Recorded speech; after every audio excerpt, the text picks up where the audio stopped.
Hello everyone, I am नवीन कुमार और यहाँ पर एक जानकारी सामने आती हुई दिख रही है कि एक कंपनी जिसका नाम है ब्लू क्लाउड सॉफ्टटेक सॉल्यूशंस, इसका जो प्राइस है वो काफ़ी धड़ल्ले से ऊपर जा रहा है और कम सर्किट मारते हुए जा रहा है, वो भी 2% की। अगर आज भी हम इसको देखते हैं तो 2% का इसने सर्किट ही मारा हुआ है और यहाँ पर काफ़ी वॉल्यूम तो ठीक ठाक नहीं देखने को मिलता, बिकॉज कोई सेलर है ही नहीं, बायर तो देखने को मिल रहे हैं कंपनी के अंदर में, सर्किट भी दिख रहे हैं। कंपनी के अंदर में एक रिसेंटली एक पॉजिटिव न्यूज़ आई थी जिसके बाद में ये जो उछाल है वो देखने को मिल रहा है कि कंपनी बोली कि हम न्यू जर्सी यूएसए में एक कोई सब कंपनी है उसको जो कि आईटी फील्ड के अंदर में काम करती है, बेसिकली एंटरप्राइज सॉल्यूशंस वगैरह प्रोवाइड करती है, साइबर सिक्योरिटी का सॉल्यूशन प्रोवाइड करती है, ऐप्स बनाने में मदद करती है, इंटरनेट का यूज़ करते हुए काफ़ी सारे सॉल्यूशंस प्रोवाइड करती है, एआई का यूज़ करती है, डाटा एनालिटिक्स करती है।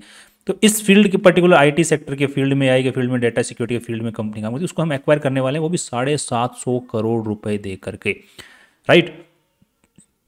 कंपनी का जो नाम यहाँ पर बताया जा रहा है वो है AIS एनीवेयर।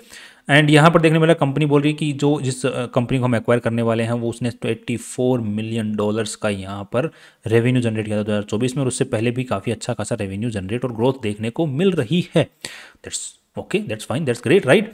इसी के बाद में हम लोग थोड़े से कंपनी के बारे में जान लेते हैं कि ब्लू क्लाउड सॉफ्टटेक सॉल्यूशंस इतना अचानक से कैसे ऊपर आ चुकी है। बिकॉज अगर हम इसके डेटा को, अगर पुराने डेटा को अगर हम लोग यहाँ पर चेक करते हैं तो देखने को मिलता है कि कंपनी का जो प्राइस है यहाँ पर वो काफ़ी धड़ल्ले से ऊपर आया है। लगभग कोई 4-5 रुपए का स्टॉक का प्राइस हुआ करता था, जिसके बाद में इस कंपनी का जो प्राइस है उसको काफ़ी भयंकर तरीके से 2022 में अगर देखने 7 रुपये का प्राइस हुआ करता था, आज के दिन 20 रुपये का हुआ कर रहा है।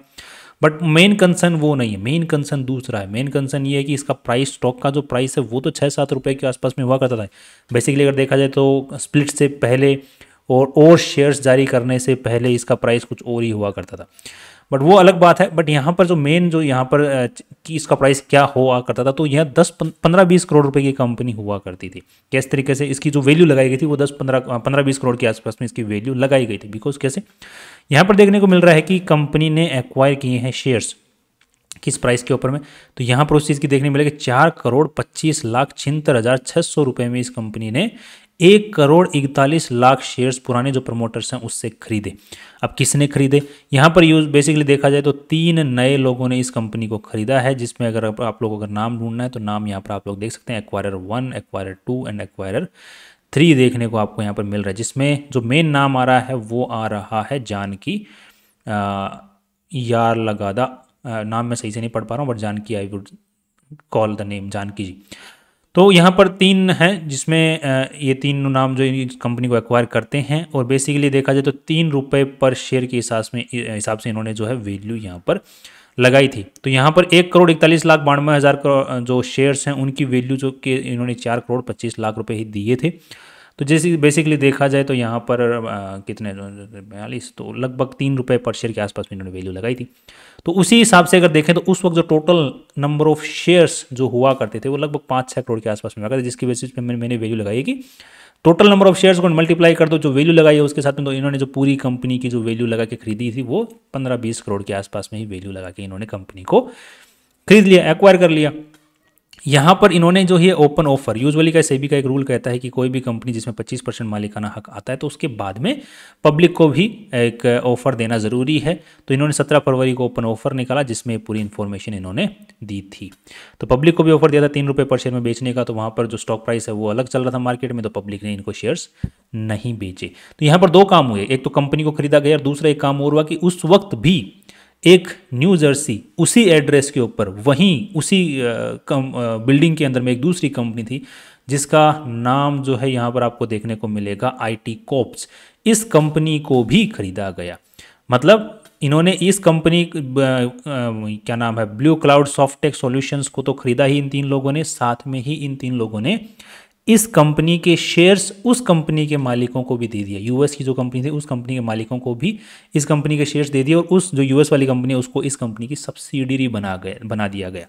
दैट मीन्स यूएस वाली जो कंपनी थी उसकी वैल्यू लगाई गई 50 करोड़ के आसपास में, और जो उसके मालिक थे उनको इस कंपनी के शेयर्स दे दिए वर्थ ऑफ 50 करोड़, और उस कंपनी को इस कंपनी का सब्सिडरी बना दिया गया। तो यहाँ पे कैश में ट्रांजैक्शन नहीं हुआ, यहाँ पे शेयर्स में ट्रांजैक्शन हुआ। तो अब यहाँ पर हुआ क्या, इस कंपनी को खरीदा नए लोगों ने, और उन नए लोगों ने एक नई सब्सिडरी भी इस कंपनी की बना दी।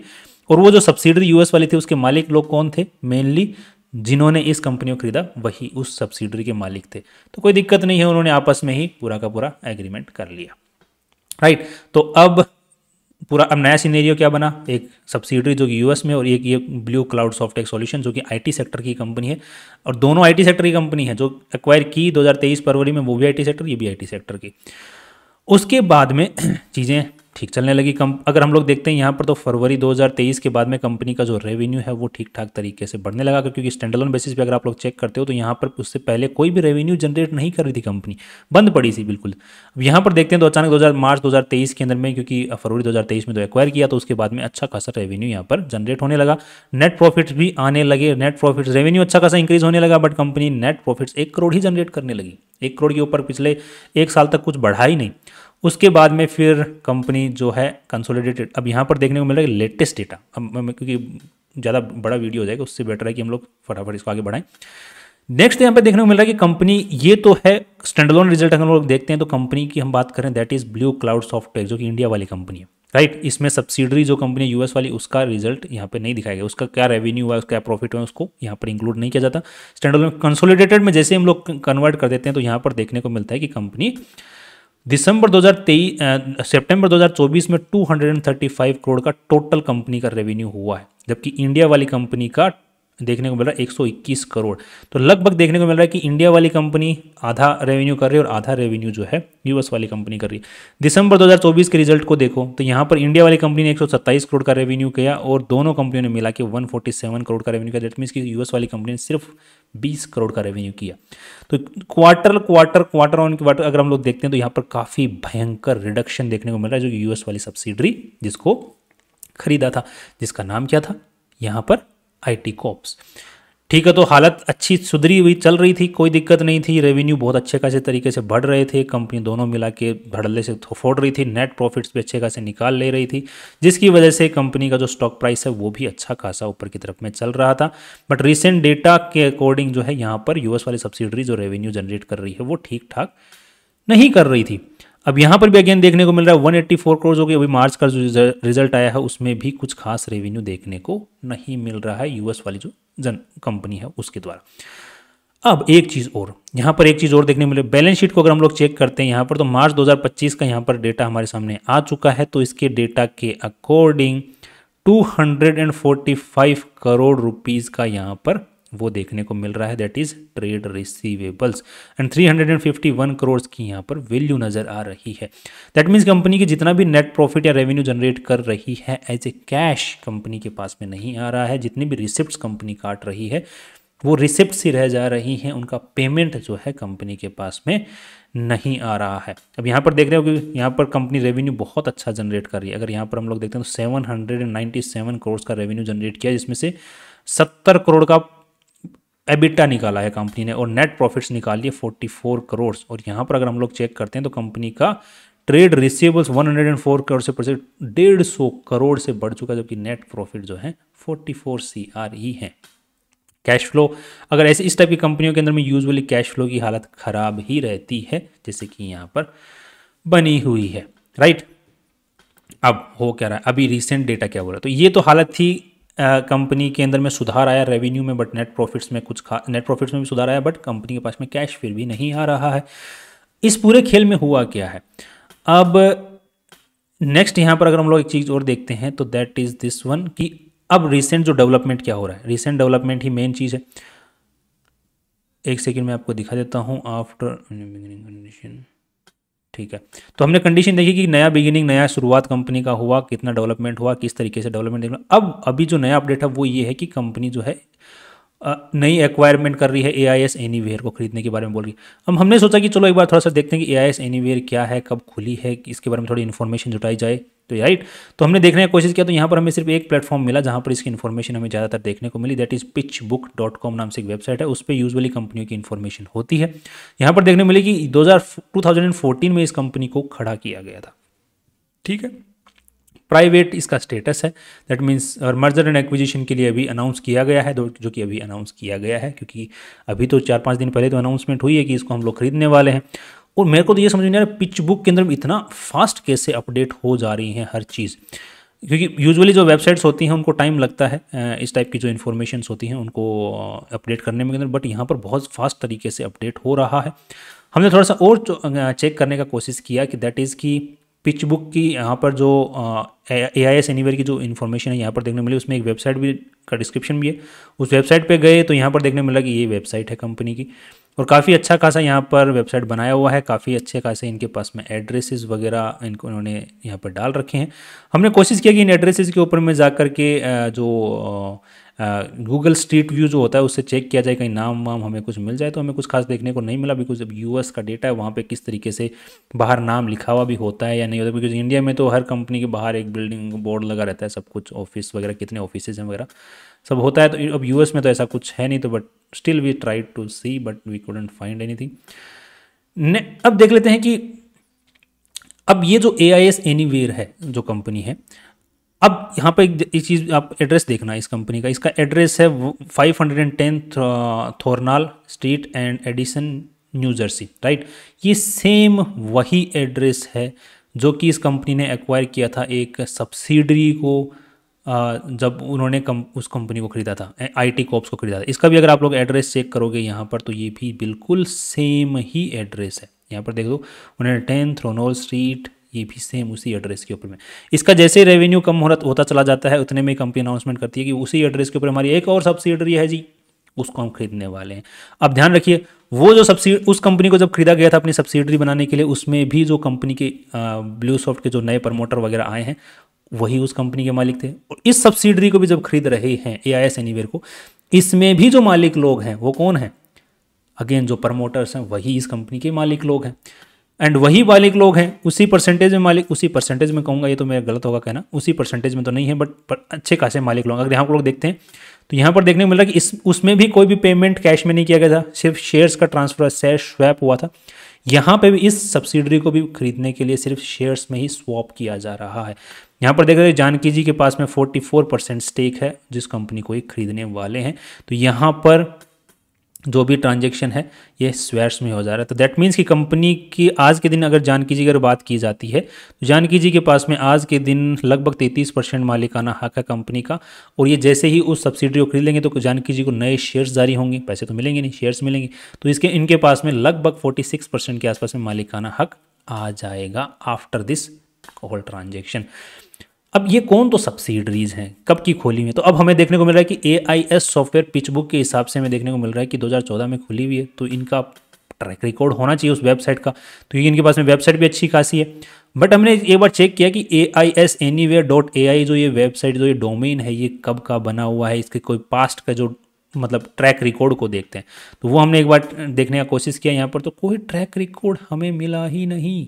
अगर हम लोग यहाँ पर देखने की कोशिश करते हैं, let me show it to you, तो यहाँ पर देखने को मिल रहा है कि 1 सेकेंड AIS एनीवेयर, और यहाँ पर देखने को मिल रहा है कि कंपनी का सिर्फ एक 2024 के अंदर में पहली बार एक बार देखने को मिलता है, और सीधा ही 2024 के अंदर में तब स्नैपशॉट देखने को मिलता है। और ये वेबसाइट जो आज के आप लोग देख रहे हो, जो अभी मैंने आपको AIS एनीवेयर की दिखाई, वैसी वेबसाइट है ही नहीं।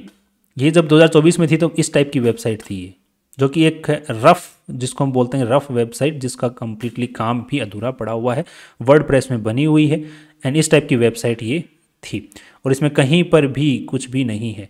तो यहाँ पर ये जो वेबसाइट दिखाई जा रही है, अब हमें देखने को मिल रहा है कि इसका 2014 में खुला हुआ है, बट ट्रैक जो इसका वेबसाइट का देखने को मिलता है पास्ट का, वो हमें 2024 में देखने को मिलता है, वो भी रफ। तो इसका मतलब ये वेबसाइट नहीं है, ये जो अभी आज के दिन हमारे सामने दिखाई जा रही है। और दूसरी चीज़, हमने अगर ये कंपनी अगर बोलता है कि कोई AIS जो एनीवेयर जो ये कंपनी है ये कोई प्राइवेट लिमिटेड, कोई कुछ LLC या फिर कुछ इस टाइप की कंपनी, तो इस टाइप की कोई भी कंपनी नहीं है ये। आई थिंक या तो proprietorship company, proprietorship partnership firm, ये मैं इसको कह सकता हूँ कि I think this is a partnership firm, right.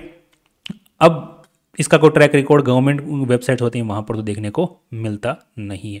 तो वेबसाइट नहीं है, पास्ट ट्रैक रिकॉर्ड नहीं है, रेवेन्यूज़ आई डोंट नो कहाँ से दिखाए हैं, उनका कोई प्रूफ यहाँ पर देखने को नहीं मिल रहा है।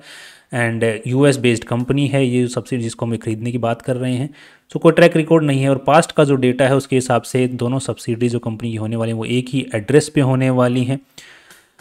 एंड एक ही मालिक लोगों की होने वाली हैं, जो कि बार बार वहीं पे एड्रेस के ऊपर में सब्सिडरी जो कंपनियां वो ओन करते हैं उनको इस कंपनी के नीचे जोड़े जा रहे हैं, वो भी शेयर स्वैप में ही जोड़े जा रही हैं। तो ये पूरा खेल जो है पूरा इस कंपनी के अंदर में देखने को मिल रहा है। अब फाइनल टेक क्या मिल रहा है देखने को, राइट। तो ये नया जो डेवलपमेंट है उसके ऊपर मेरे डाउट्स हैं, जो कि कंपनी खरीद रहे हैं उसके रेवेन्यू पे डाउट्स हैं, उसके एग्जिस्टेंस पे डाउट हैं, उसके जो इन्होंने बताया है उसके ऊपर डाउट्स हैं, सारे के सारे डाउट्स हैं मेरे। अब नेक्स्ट मेरा फाइनल टेक क्या देखने को मिल रहा है, फाइनल टेक इस कंपनी को देखने को मिल रहा है कि ये सब क्यों रही हैं। अब यहाँ पर जो एक चीज़ मुझे देखने को मिली, कंपनी का स्टॉक प्राइस है काफ़ी ऊपर जाता जा रहा था। इन्होंने नए नए शेयर्स जारी कर करके स्टॉक प्राइस को जो प्राइस है उसको नीचे लाते जा रहे हैं ताकि कंपनी का जो स्टॉक है वो सस्ता दिखे। यूजुअली जब कंपनी के स्टॉक को सस्ता दिखाने की मैनेजमेंट की मतलब एक्सरसाइज देखने को मिलती है तो वहाँ पर कंपनी के अंदर में वैल्यू कम देखने को मिलती है। मैनेजमेंट अगर बार बार कोशिश कर रहा है कि 10 रुपये से पेनी स्टॉक की कैटेगरी में हमें एक स्टॉक को रखना है तो वहाँ पर कंपनी में वैल्यू कम ही देखने को मिलती है, और वहाँ पर यही प्रैक्टिस होती हुई दिख रही है। बिकॉज 2 के फेस वैल्यू का कंपनी का स्टॉक था जब इन्होंने टेक ओवर किया था, उसको 1 कर दिया गया। उसके बाद में नए शेयर्स 5-6 करोड़ रुपए के करोड़ के आसपास में इसका टोटल कंपनी में शेयर्स थे, और आज के दिन अगर आप लोग चेक करते हैं तो इस कंपनी के अंदर में लगभग कितने, आई थिंक 43 करोड़ शेयर्स हैं। और आफ्टर दिस टेक ओवर जो कि ये सब्सिडरी बनाने वाले हैं उसके बाद में इसके पास में लगभग 64 करोड़ के आसपास में शेयर्स हो जाएंगे। सो ये जो पूरा का पूरा खेल है ये कंपनी के स्टॉक को नीचे प्राइस रखने के ऊपर दिख रहा है, और दूसरा पंप एंड डंप टाइप का कुछ देखने को मिल रहा है। But I am not sure अभी, क्योंकि उसके जो प्रमोटर लोग हैं उन्होंने अपने स्टैक को बेचा नहीं। यहाँ पर एक न्यूज़ और सामने आ रही है कि कंपनी जो है $50 मिलियन लगभग 400-450 करोड़ रुपए से लोन भी ले रही है, डेट भी ले रही है, वो भी एफसीसी में, फॉरेन करेंसीबल कन्वर्टिबल बॉन्ड्स के अंदर में। वो आई थिंक मॉरिशियस बेस्ड कोई फर्म है जो कि ये दिलाती है। इंडिया की काफ़ी कंपनी ने वो वहाँ से लोन लिया है, और वो जो एफसीसीबी के थ्रू जो भी कंपनी ने पहले, कुछ कंपनियों ने, सबका तो नहीं नाम बोलूँ मैं, कुछ कंपनियों ने जब एफसीसीबी के थ्रू जो डेट के थ्रू जो भी पैसा लिया है उसको यूके में कंपनी सब्सिडरी खोल के और वहाँ रखा हुआ है। अब पता नहीं क्यों रखा हुआ है, मैंने उसके ऊपर अलग से वीडियो बनाया हुआ है। आई थिंक ये उसी गेम में जाएंगे तो हमें आने वाले टाइम में पता चल जाएगा, अगर कुछ बदलाव रहेगा तो वो भी हमें पता चल ही जाएगा। खैर, राइट। अब यहाँ पर एक चीज़ और देखने को मिली जो कि मेरे को जो मन सा है, क्योंकि अब मेरा फाइनल टेक है उसी पे मैं चल रहा हूँ, तो इनका फाइनल टेक मेरे को पंप एंड डंप का है, बट थोड़ा डाउट्स है वहाँ पर भी, क्योंकि यहाँ पर देखने वाला कंपनी का जब 130-140 के आसपास में जब स्टॉक प्राइस चला था उसके बाद में जब वापस नीचे आना शुरू हुआ, जब सितंबर अक्टूबर की बात हो रही है, तो इस कंपनी ने नए ऐप्स जारी किए। यहाँ पर इस कंपनी के द्वारा एक ऐप जारी किया हुआ है TrueHealth.next नाम से। ये ऐप है, इतना गिमिकी है ना, इतना कॉमेडी टाइप के ऐप है ना, कि बोल रहे हैं कि ये क्या बोलते हैं कि ये हमारे ऐप के थ्रू आप सिर्फ एक फ़ोटो अपलोड करो और हम आपको जो है आपके बॉडी में कितना ऑक्सीजन लेवल है, हार्ट रेट क्या चल रही है, ब्रीदिंग रेट क्या चल रही है, बीपी क्या चल रही है, सब कुछ हम आपको कैलकुलेट करके बता देंगे। क्या मजाक चल रहा है यार, गजब का, राइट। तो इस टाइप के ऐप अब ये कुछ वक्त जारी कर रहे हैं। यहाँ पर अगर आप लोग चेक करोगे तो 3 सितंबर 2024 को इस टाइप के ऐप जारी होते हैं, उसी वक्त जो कंपनी का जो स्टॉक प्राइस होता है वो नीचे जा रहा होता है, और उसी वक्त अच्छा खासा वॉल्यूम से नीचे जा रहा होता है। और उसी वक्त के अंदर में अगर हम लोग देखते हैं तो कुछ यूट्यूब चैनल वाले भी हैं, एंड आई थिंक अब मेरे सामने नहीं है वो, आई थिंक मैंने उसको रिमूव कर दिया। सो कुछ यूट्यूब चैनल वाले हैं वो भी इसको प्रमोट कर रहे थे उस पर्टिकुलर ऐप को, उसके बावजूद भी 500 ही डाउनलोड्स उस ऐप के निकले। आई डोंट नो, फिर भी प्रमोट किया जा रहा था कंपनी के ऐप्स को वगैरह यूट्यूब चैनल्स के द्वारा। यूजुअली वो ऐप दिखा के यूजुअली कंपनी को प्रमोट करने की कोशिश करते थे, बिकॉज उस वीडियो में दिख रहे थे। उस वक्त के डेटा का अगर आप लोग जाके चेक करोगे तो आपको मिल जाएगा। So that's all my take is कि ये कंपनी जो आज के दिन जो दिखा रही है वो रियलिटी नहीं दिख रही है, जो ग्राउंड में रियलिटी दिख रही है वो है भी नहीं, राइट। एंड दूसरी चीज़, एक्चुअल क्या कंपनी चाह रही है, मैनेजमेंट क्या चाह रहा है, वो तो टाइम की कहने की बात है। एंड आज के हिसाब से अगर देखा जाए तो कंपनी के अंदर में पैसा लगाना आई थिंक थोड़ा सा वो रहेगा, एंड काफ़ी वो रहेगा मेरे हिसाब से, रिस्क भरा रह सकता है, बिकॉज यहाँ पे पंप एंड डंप स्कीम की थोड़ी सी सुगंध आ रही है। बाकी आप कोई भी डिसीजन बनाए अपना पॉजिटिव नेगेटिव जो भी फाइनल अपने फाइनेंशियल एडवाइजर से पूछ के और रिसर्च करने के बाद में ही बनाएं, because this is my final take on this. थोड़ा सा बच के रहने की जरूरत है इस टाइप की कंपनियों से। That's all. कल फिल्म में सी यू टुमारो।